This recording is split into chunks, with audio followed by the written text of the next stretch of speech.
کہا کہ حضور مجھے کوئی وصیت کیجئے۔ حضور نے اسے ارشاد فرمایا کہ تو غصہ نہ کیا کر۔ اس نے پھر کہا مجھے وصیت کیجئے، تو آقا کریم نے پھر فرمایا غصہ نہ کیجئے۔ اس نے پھر کہا، یہ بات ایک بار نہیں، اس نے کئی بار حضور سے پوچھی۔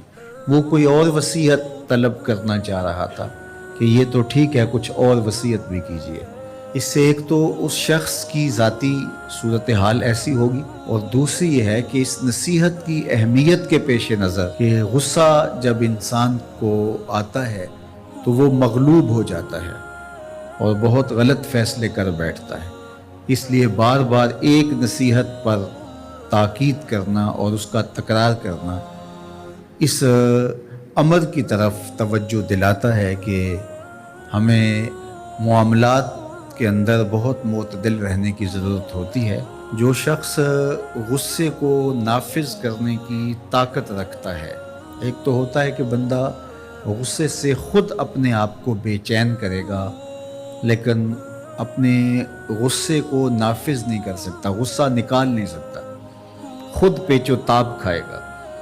لیکن یہ وہ شخص ہے جو غصے کو نافذ کر سکتا تھا، اس کے پاس طاقت تھی، لیکن اس نے اس کے باوجود غصے کو ضبط کیا۔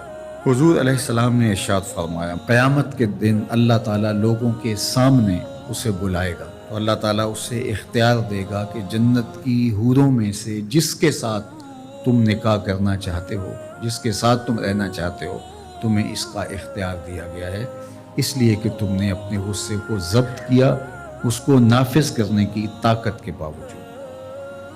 اور ایک روایت حضرت سلیمان بن سرد رضی اللہ تعالی عنہ سے مروی ہے، کہتے ہیں کنت جالسا مع النبی صلی اللہ علیہ وآلہ وسلم، میں حضور علیہ السلام کی مجلس میں بیٹھا ہوا تھا۔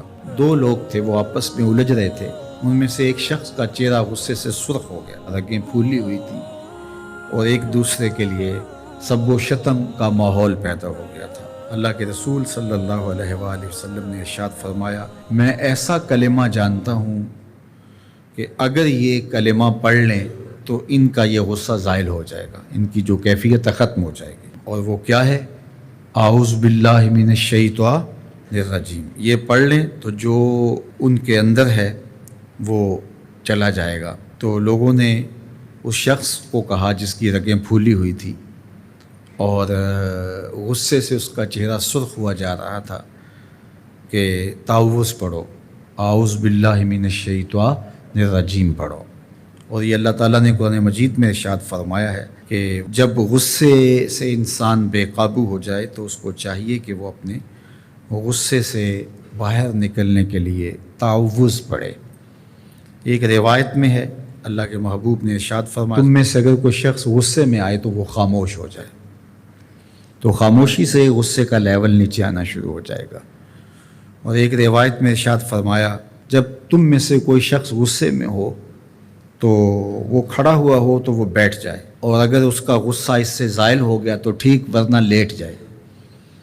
یعنی اگر وہ کھڑا ہو تو بیٹھ جائے، اور اگر بیٹھنے کے باوجود بھی غصہ ختم نہیں ہونے پا رہا تو لیٹ جائے، خاموش ہو جائے، تعوذ پڑھے،